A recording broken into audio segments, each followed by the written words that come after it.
Welcome back, ladies and gentlemen, to House Party 5v5's Minor League Round Robin, week number 1. This is game number 4. We're going to have Team Perplexity in the blue versus Team Chrono in the red. I'll be your play-by-play caster, Captain Flowers, and I'll also be your color caster, Captain Flowers. We're doing a one-man cast for this one, so buckle yourselves up because it's going to be one hell of a ride. We got Vayne, Azir, and Elise all banned out at the start of this game. A lot of popular champions being banned out here early. We see a lot of respect bans, a lot of targeted bans coming out in these champ select lobbies, in these house party tournaments. But this time we're seeing a lot of stuff that, although it might be a respect ban, it's also champions that have just been notoriously effective in the meta, and they're things that you just don't want to have to deal with. Lulu also going to join that club, being ban number 5 overall. Kalista going to be the final ban, and it really rounds out the squad. It's exactly what you're looking for banning out these champions that certain players can play well, but at the same time, they aren't usually the top meta, like solo queue bans. The only ones of those that we're really seeing right now is Darius and arguably Vayne. Vayne, a champion who's soared to ridiculous amounts of popularity recently, and one that is very difficult to deal with if your team's not adept at doing it, and especially if the Vayne player is very, very good on that champion. Braum going to be locked in first for Perplexity, and that's a champion that was banned out last game because of how powerful it is, because of the amount of utility that he offers to the team. Engage, disengage, zone control, so much slowdown and lockdown. It's very difficult to deal with a well-played Braum, and he's so strong in lane as well. Penel going to lock in that Fiora over onto the side of Chrono, and Fiora is a champion that we never see get through the pick and ban phase. We've seen her played recently in Worlds. We've seen Marin play that champion to a disgusting amount of efficiency. And once Fiora gets into the game, if she's being played by someone who truly understands the champion, it's very, very difficult to be able to deal with her effectively unless you've got a team just built around being able to do that. Alistar going to be locked in over onto the side of Team Chrono as well. Another powerful tanky support. Neither one of the supports going to go for that more squishy mage-style role this game. Instead, both of them want to be those tanky initiator-style champions that are going to do what they can to get in the middle of everyone, lock down that CC, and just provide peel to their AD carry that way as opposed to healing or something different. Tristana now being hovered over onto the side of Team Perplexity. A champion who can do a lot, especially with that Winter's Bite from Braum. It's actually a very potent combination. You drop the Winter's Bite, you drop the Explosive Charge, and then as you're building up stacks on the Winter's Bite, you're also building up stacks on the Charge. You're double stacking, and then once you finally manage to grab the stun, it allows you to get the final hit or two onto that Charge and makes the trading very, very efficient, very, very effective. And Lee Sin will also be locked in onto the side of Perplexity, a powerful early game jungler, and one that is not to be underestimated, can get his entire lane snowballing very well if he plays it nice and aggro early, that Korean carnivore style of jungling. It's not going to work if you play him passively. It's not going to work if you fail the ganks. But if he's played to great effect, he can do so much in the early part of these games. Gragas going to be locked in over onto the side of Chrono now. Jinx also going to be the AD carry for that squad. We've seen Jinx played very, very well earlier today. If you were watching Worlds, you see exactly what that champion can do. We're going to see what happens with that champion in a less pro environment, but still one that's very, very competitive. Zeus Kid going to have a lot of peel from this Gragas, from this Alistar. They're both champions who can just deal with those threats that try to dive onto the Jinx. Jinx normally struggles with the issue of having to be able to get away from people. She has no innate mobility. The only thing she has to escape with is that flash. And once she burns it, she can be in a lot of trouble. But if you've got Gragas, if you've got Alistar, they both have knockaway mechanisms. They both have a lot of lockdown through the body slam, through the pulverize. And it makes it very, very effective for Jinx to be able to kite around whoever dives onto her and be able to deal with them very effectively. However, if CC is the name of the game for protecting your AD carry, then Olaf is the one guy in the game who has absolutely no respect for that plan, and that's going to be what's locked in over onto the side of Perplexity, looking to dive onto that immobile AD carry. And he's also very effective at dealing with Fiora, at least early on in lane. There's not a whole lot she's able to really do with it. Olaf doesn't have a mechanism to deal with Fiora. For Fiora to deal with, excuse me. Fiora's trades in lane, and the reason why she's so powerful in lane, all revolves around the riposte tool. You have to riposte a spell that really matters, some sort of CC, some sort of initiation, or their main trading mechanism. Fiora struggles most against champions that riposte doesn't take a whole lot out by blocking a single ability. Considering Olaf's trades revolve around Huck Axe, pick up Axe, Huck Axe again, you're not really doing a whole lot if you riposte the single axe unless you can hit him with the stun with it, and it's up to the Olaf to make sure that he doesn't get stunned by that. It's something that's going to allow him to deal with her very effectively early, and it means that he can also fight her straight up in a 1v1. She can't proc the vitals fast enough early on when they don't do a whole lot of damage or healing in order to keep up with what he's doing as his health gets lower through his attack speed based passive. Victor going to be the final pick for Perplexity, that staple mid laner that's been very popular throughout Season 5 here, a champion that's really just become known for zone control and AoE power, and it's going to be Twisted Fate, the response to him. Twisted Fate is a champion who doesn't try to win the lane. Twisted Fate is what you pick when you want to make plays around the map. He's a champion where you don't go into the game thinking, how am I going to deal with this matchup? You think, how am I going to just get around this matchup so I can start playing for the map? You're not trying to play to take down the enemy turret. You're not trying to play to kill the enemy champion. You're playing the map. You're trying to rotate bot lane. You're trying to rotate top lane. You're trying to help your jungler invade. Twisted Fate is looking for those picks, and if he can find them, he's going to be this huge threat that's able to throw out those wild cards and deal with the lack of range coming out from Team Perplexity. They've got a lot of potential power on Perplexity, but they don't actually have anything that competes with the range of those wild cards. So if Twisted Fate finds himself ahead, he'll be able to very effectively soften up this Perplexity squad before the actual initiation happens.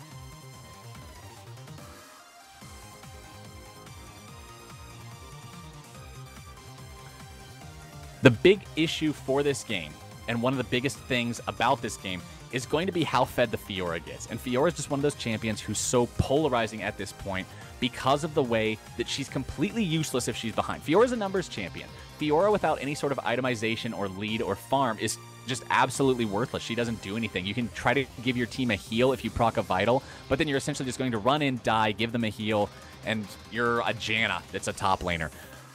However, if she is super far ahead, you're looking at disgusting levels of percent HP based true damage.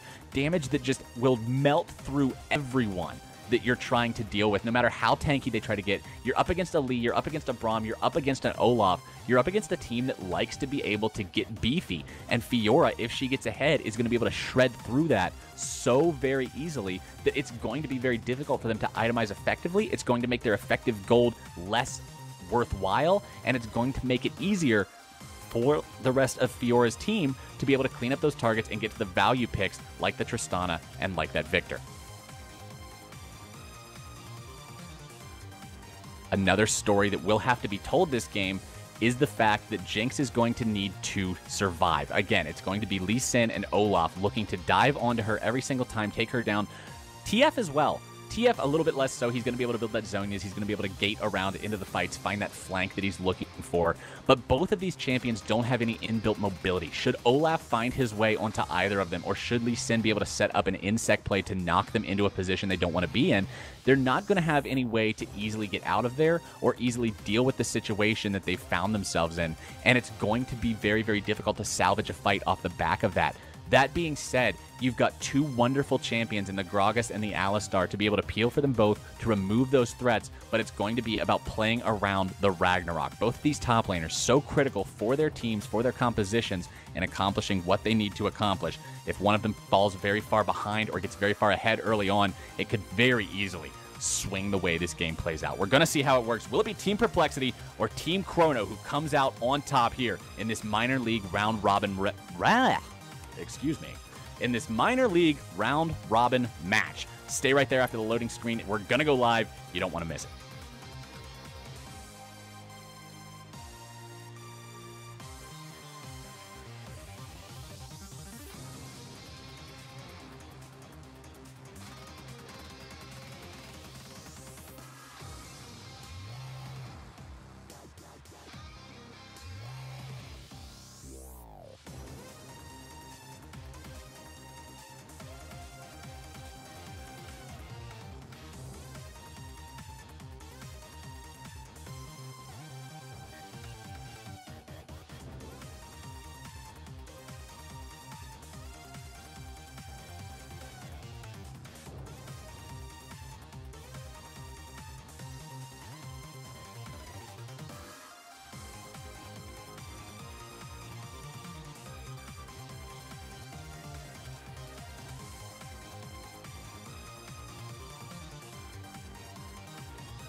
Ladies and gentlemen, we're live once again. You're here for House Party 5v5's Minor League.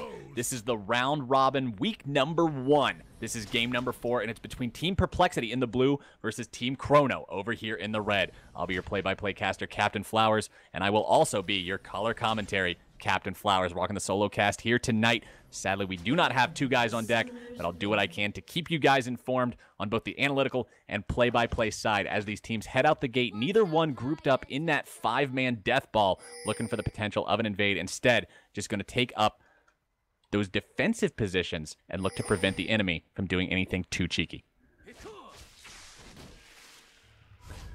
Wards being smashed here into the mid lane. Espeon, got to make sure that I get these people's names right. Sometimes it's really tricky if you see names that you haven't seen before, haven't casted either of these teams before. I'm actually not familiar with these guys. I only was able to do a little bit of the minor league casting. So these guys, their strategies, their plays, their synergy, their teamwork, it's all brand new uncharted territory for me, and it's something that I'm looking very much forward to seeing some crazy plays out of them, especially with the champions that we've got lined up in this game. Olaf and Fiora into the top lane. I talked in the Champion Select lobby about how both of these champions have the ability to snowball the game due to how effective they are against what the other comp is trying to accomplish. Olaf gets through the peel, gets to the immobile carries. Fiora busts the super heavy front lane over onto the side of Perplexity. If either one of these two can accomplish their job leaps and bounds better than their counterpart, it's going to make a huge difference in the way this game plays out. Into the mid lane, Victor going to be looking for all that AoE damage throughout the team fights, zone control, making the fights work for his team, finding good engagements and turning bad engagements better, while Twisted Fate looks to constantly grab those picks and snowball through early rotations. Double jungle coming out here onto the side of Perplexity. Olaf and Lee Sin doing what they can to just clear these camps away, and it looks like a similar strategy going to be taken here into the top side by Fiora and that Gragas. Last time we did see what looked like a double jungle into the top side for red team, but instead just turned into a little bit of a leash. This time they are going to go full-blown double jungle. Both of these top laners going to be bringing extra healing into the lane. And the odd thing to see here is the fact that we've got Fiora taking a longsword 3-pot start despite the fact that she's doing double jungle. Almost always when you see double jungle, you're going to see it done with a Doran's Blade and then 5 potions, simply because you get the most effective starter item along with the maximum amount of healing. Instead, she's opting for the longsword. She's going to have a little bit of extra regeneration through the potions if she wants to go for some mana pots. But Fiora's not really a mana-pressured champion early on, so it's not really the greatest thing, but she could to potentially pick up that ward like we see her picking up right now. Both these top laners are going to be able to grab those and try to keep themselves safe from that jungler pressure. Bot side, nothing really happening too far, just farming it out, but aggression is likely from both of these sides as they have those initiation CC tank supports. Winter's Bite will land its way onto collateral, but they're not able to find anything else off of it. They want the Jinx. Penel and Ticklebag topside. Penel doing what he can just to find some damage onto the Ticklebag, but not able to actually do anything too extreme early on. Fiora has to keep those trades short and sweet.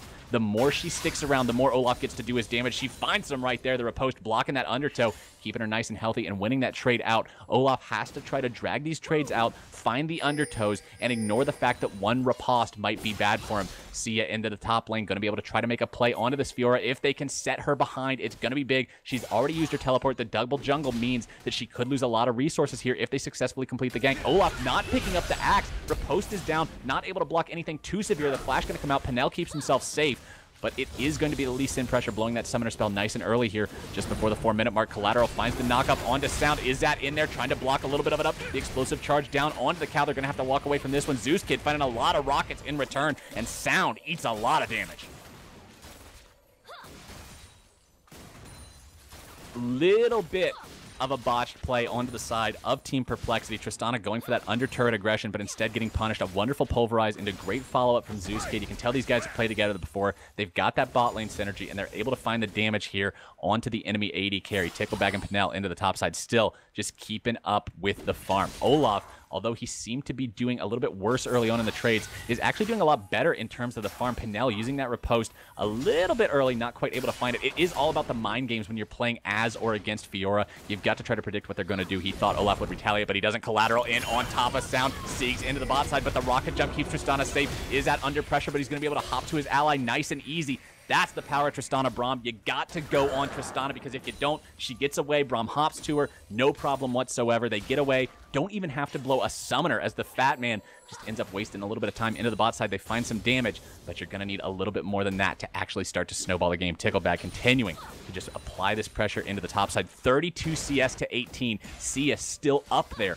looking to just farm up those camps and provide pressure for his teammate. He knows that the enemy jungler could potentially look for a gank topside with Olaf pushing like this. He wants to turn it around into a 2v2. He's confident in the ability of Lee Sin and Olaf to win a 2v2 versus Fiora and Gragas early.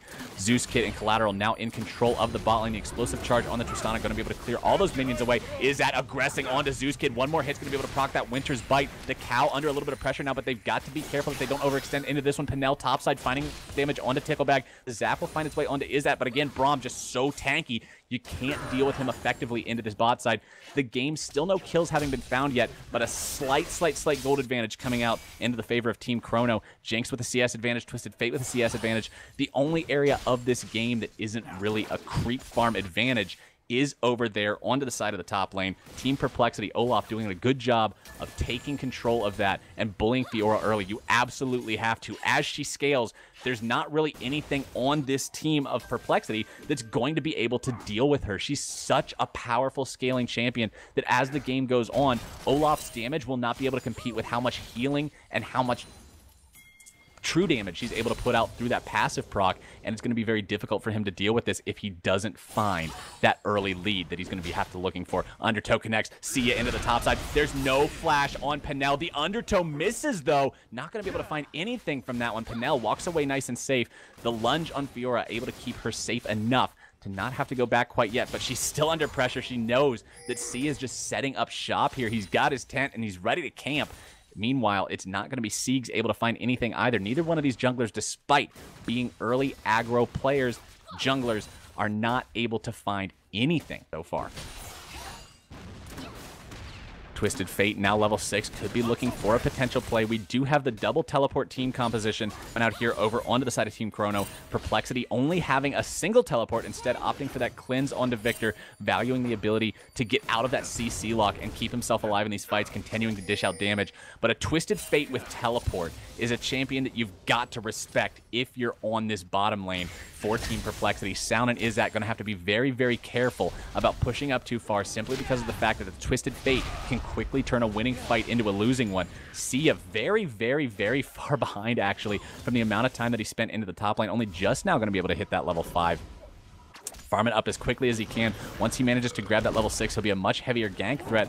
Sieg's going to continue to farm up on his own. That Smite going to take away that red camp. Penel forced to back into the top side. He does have a little bit of resources left to work with, but not a whole lot. Fiora mana costs are pretty low, but not so low that you can only cast one spell. Sia into the mid lane. The gold card down onto Espeon. Patrick under a lot of trouble. The Chaos Storm is down. Twisted Fate is melting. The flash away keeps him safe. Sia under a lot of pressure from Siegs. The Fat Man looking for the damage. Can't quite find it. The wild cards do not connect. First blood onto Victor, but the teleport in from Penel. Going to be able to use the riposte to keep himself alive. The Ignite is down. Collateral rotates up. A double kill onto Penel. Ticklebag now, the one who's the target, is at roaming over. Not able to find anything back from it. A 1 for 2 as this game explodes into violence into the mid lane.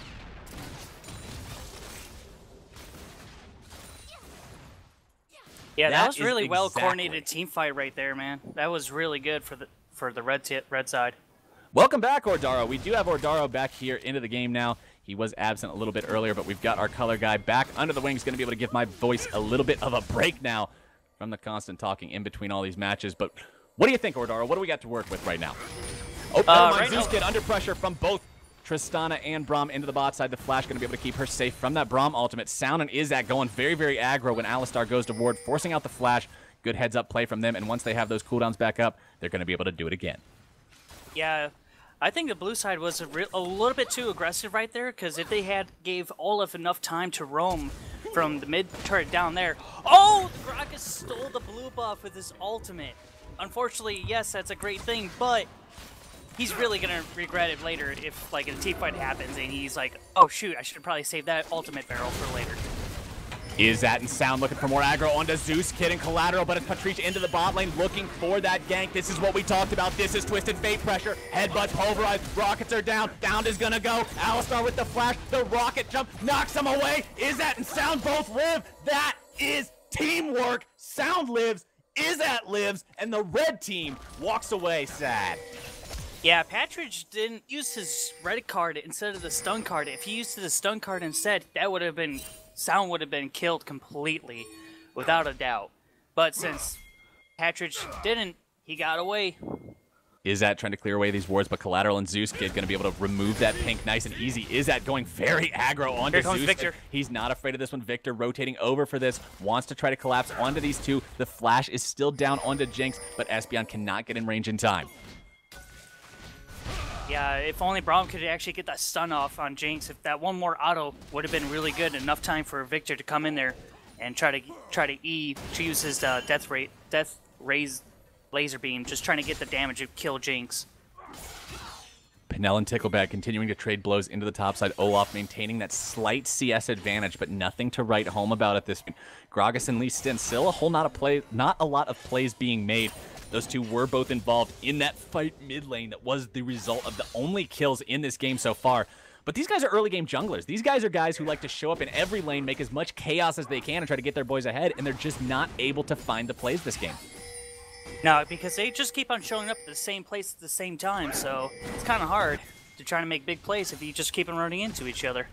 Sieg's trying to steal away that Scuttle Crab from Izat. Not going to quite be able to connect onto that one, but we can see a lot of this Team Perplexity effort being concentrated around the Dragon Pit. We are approaching the 12-minute mark. A lot of times, if you look at the statistics for House Party 5v5 games, teams start to look at those dragons usually between the 11 and 13-minute marks. So as we start getting into that area, these teams are going to start looking to take that objective, and we're likely going to see some action centered in the bot lane. If Twisted Fate comes down, if he makes a play with the ultimate, which is almost off cooldown, they're going to be able to find a rotation on the Dragon afterwards.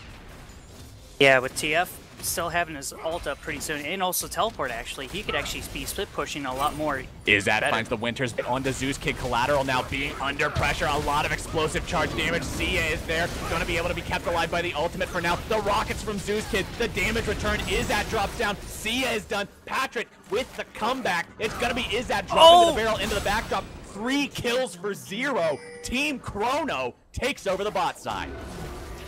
Wow, that was just a really good right time, right place for Gragas to be there, just trying to help finish him off and then get the ultimate barrel to kill Braum, sending Sound back into the team and then getting TF that kill. That was really good ultimate there.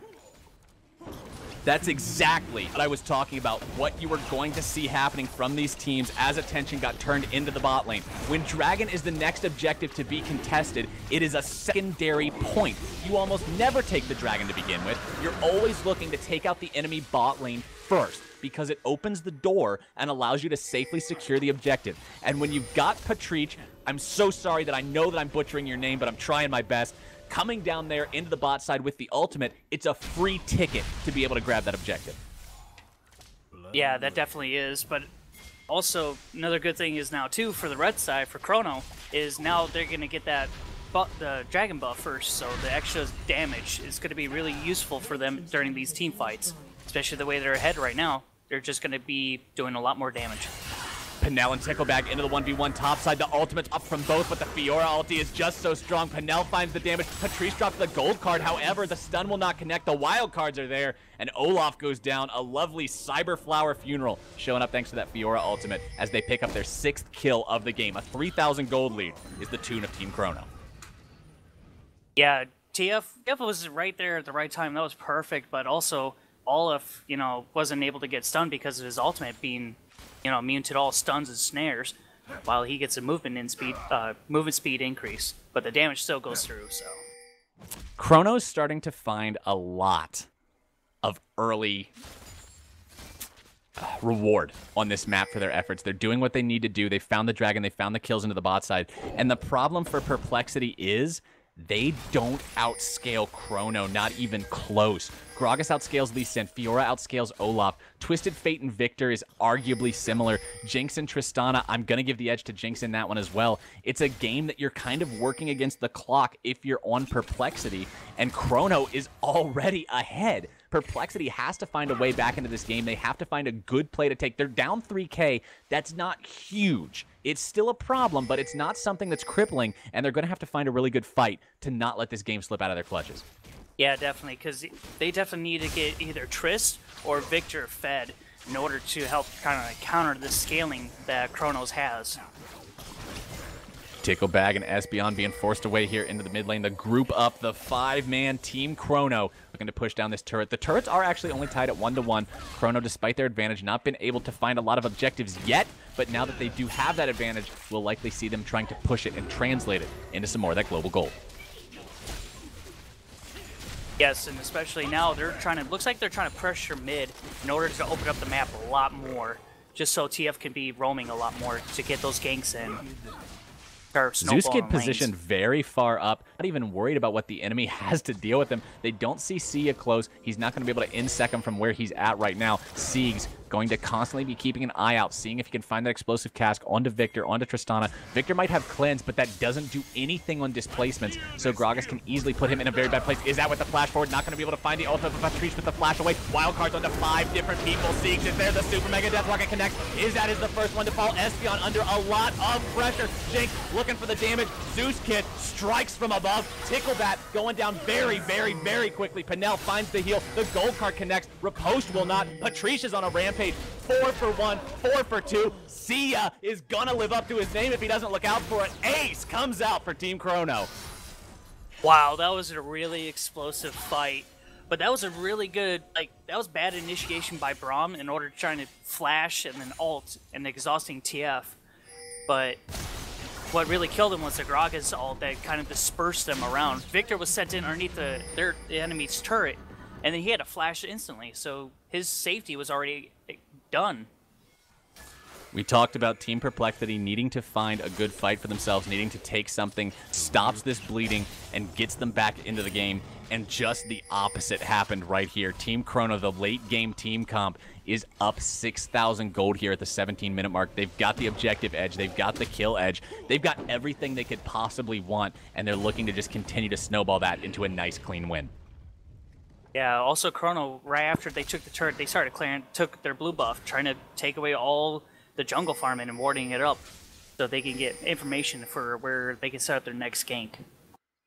Which is probably going to be happening right up to top. They're probably going to push in top, push it in a little bit, and then get ready for that next dragon. Pings coming out onto Olaf into the top side. With these turrets down in both mid and bot lane for Team Perplexity, it's going to be difficult for them to contest this dragon because if a fight breaks out afterwards, they're going to have nowhere to run. It's going to be Team Chrono able to pursue them for a very long amount of time in order to make this happen. Zooskid now initiated onto by Sound. The explosive charge is down, but he can't quite get the kill. Zooskid gets away from that one nice and easy. Doesn't even have to pop the heal. Going to be able to get back, heal himself up in the base in time to get back for that dragon fight. Yeah, that was a really good initiation by Sound, just trying to get that damage. If he was able to get that full damage onto Jinx, probably Jinx actually might have died. Patrice, please, if you see after this game, if you're joining the Twitch chat, Patrice, please go ahead and send me a message on exactly how to pronounce your name, because I just feel bad every single time I'm reading it off. I do not know how to read this, but we're going to continue to try it anyway. The rest of this red team squad, Team Chrono, going to be able to clear out these wards and just look to take over control of the Dragon Pit area once again. 20 seconds until that objective spawns. Yeah, they're definitely going to be trying to do the Dragon Dance and then let Jinx split push, just pushing in bot lane all the way down, so they don't have to worry about that. Because if they decide to try to, if blue team decides to try to fight for the dragon, bot lane's just gonna be pushing through, mid or top's gonna be pushing towards their end, so they're gonna lose a turret, possibly. 5-man dragon take coming out from Team Chrono. They pull it out of the pit. They don't want Sia jumping in there trying to steal that one away. They're going to be able to take it down nice and easy. No contest. Perplexity wants nothing to do with that one. Sia's over the wall, but he can't quite find anything. He does go for the steal, but all he's going to get for it is another death onto the scoreboard. Looking to take down Patrice, but can't quite find it. Zooskid takes the credit onto that one. Pinel now drops the ultimate. The full-blown fight is on. The Braum ult down onto multiple people. Tickleback melts immediately. Double kill over onto Zooskid. The zap will connect onto Sound. Collateral looking to make more happen. The Super Mega Death Rocket will whiff wide left. Gutter ball on that one, but Siegs and Collateral still looking to make more happen. Team Chrono can do no wrong. No, that was an amazing positioning for Zeus the Kid. you saw like Lee Sin try to go in there, try to steal the dragon, but it was too late. Zeus Kid under a lot of pressure. Winter's Bite is there. A little bit more damage might be enough, but he will not be brought down immediately. The laser not having the range to be able to connect in time. Chrono disengages this one pretty safely so far. Penel and Siegs be looking to try to make something happen, but they don't have the rest of their team there. They're going to be able to back away from this one. Teleport comes in off to the side. Olaf wants to make this one happen. Ticklebag looking to get something. All he gets is nothing, and the rest of Chrono gets away scot-free. Wow, that was a really bad teleport for Ticklebag. He should have just held on to it after they were just disengaging. They shouldn't bother trying to re-engage without the Lee Sin being there. Perplexity looking to hopefully at least take a turret off this one. They've got everyone mid. Health bars aren't exactly great. Onto the side of Chrono. Sia into the backdrop. Going to be looking to try to find something. Tickleback onto Penel. Going to have to use the Ragnarok. Immediately dodges the cards, which would have been certain death. And now what should have been a turret is now a run for your life disengage. Sia has to be careful. The gold card will connect. The flash going to make that one happen. A pulverize that does not do anything. Collateral with a little bit of a misclick there. But the gold cards and the damage from Penel and the rest of the squad going to be more than enough. The kill credit goes over to Patrice, who's now 5-0-6. Both of these carries, no deaths on either one. That might change right now. Zeus Kid taking a lot of damage. Braum is there, and the shutdown goes over to Sound, making me a liar, makes me eat my words. Finally a death onto one of these carries for the side of Team Chrono. Yeah, Zeus Kid was just way out of position, just trying to chase him down when he's really low without any kind of support or warding. So that was just bad positioning on his part. This game has gone from bad to worse for Team Perplexity. They do finally manage to grab a kill onto that Jinx, but at the same time, they don't have a lot to work with, and they're working against time. It's not going to be a game that gets better as it goes on. It's just going to get bleaker and darker and more difficult to try to win. And with the disadvantage they've already got, it's up to Chrono to lose this one. Yeah, Chrono just does not they just need to keep doing what they're doing and not try to, you know, force fights. I mean, if they have more people there, then yes, force fights as much as you want. But just don't try to get too caught out like Zeus the Kid did. Siegs looking for the initiation, going to be able to find Ticklebag. That's not the target you want. Going to be able to find Barrel before the Ragnarok Fox. The gold card is down, but it's not going to do anything after that CC immunity is active. Is that finding the initiation onto Patrice. Sia trying to actually follow up, but can't get the angle that he's looking for. Meanwhile, Fiora pushing into the top side. Collateral kick backwards from Sia. The rest of Team Chrono looking to be in pursuit. Going to be able to find the stun onto Izzat. Siegs with more damage. The flash away from Braum keeps him alive for the time being. Collateral, flash, pulverize, headbutt, but the damage follow-up isn't there. The cow gets turned around him, but the Kid with the 6 Mega Death Rocket onto Espeon. Collateral. Sia trying to go in and find this one, but instead Patrice takes another kill onto his belt. Two different people here onto the side of Team Chrono. Patrice somewhat, and Collateral definitely getting away with just a little bit of help. Penel and Sieg under pressure from Sound, but Sound has to be very careful. Fiora is not about to deal with what she's trying to put out. Is that trying to tank this damage? Fiora's going to be able to skate away from that one. Sieg survives for the time being. The Zap will not connect from Zeus Kid. The Rocket connects. Number 1 is there. Number 2 will not be able to find its way in. Sound flashes away. 17-4 now this team score. 40,000 to 31,000, and it's only going to get worse as turret number 4 falls. They really need to try to start working on communication and trying to get the kills down. Like, Alistar was so low, like, all they needed was just like one more ability to hit, but Lee Sin tried to do it, and then Alistar just healed right through all of his damage. Team Chrono is now up 1,000 gold at the 23.5-minute mark. Dragon number 3 going to be spawning here in about 80 seconds. That will give them the movement speed buff when they undoubtedly secure it. We're at the point now where it's so dangerous for Perplexity to be able to fight on top of anything other than one of their own turrets or try to collapse on Chrono if they attempt a Baron. Anything else is just going to be a lost fight. They can't try to steal Dragon away because even if Chrono tanks Dragon for the 2 seconds that it's going to take them to kill it, it's not going to matter. Penel not able to find the damage he's looking for onto Izzat. Yeah, also they really need to get around his Penel's ripples it to, you know, in order to like let their damage go through and abilities. It's not sit there and stay in front of her when she's doing that, because otherwise all their abilities are just going to get absorbed. Patrice in the bot lane. going to be able to find that 5th turret of the game. The objective control is real here for the side of Team Chrono. The rest of Perplexity looking to just try to maintain control in their own jungle, but it's so hard to do that when you're so far behind. Sieg's over the wall. It's going to be Patrice rotating with the cards. The Fat Man looks for the kill, and he's able to find it. 1 for 0 so far. Collateral wants to make something happen here. He doesn't have the flash up. Headbutt Pulverize is going to be able to find Sound. Penel wants the damage. More knockups come out. Penel's in a lot of trouble. He's going to be shut down. Sound finds that kill. Patrice into the backdrop. Going to be able to lock Sound down. The Zonya's Hourglass keeps him nice and safe. The Fiora heal is there, keeping those boys safe. A Headbutt Pulverize from Collateral going to knock 3-man into the air. The rest of Chrono still looking to push Super Mega Death Rocket, going to be blocked by that Braum Shield. The explosion almost killing Espeon, but not quite. Almost doesn't count here. Ticklebag is at an Espeon still in full retreat. Zeus Kid wanting to get that AoE onto Victor, but he isn't able to find the damage. The outer amount of healing from that fountain going to be able to keep him alive just barely, but the inhibitor is going to be broken at 25 minutes, and that's the inhib you want. That's bot lane, and that is going to be Baron looking to be contested here very, very soon for Team Chrono. Yeah, that was a really good fight for Team Chrono to sit there and try to just let their gold advantage just taking it onto it and trying to start all these team fights because they know they'll win no matter what they do. So.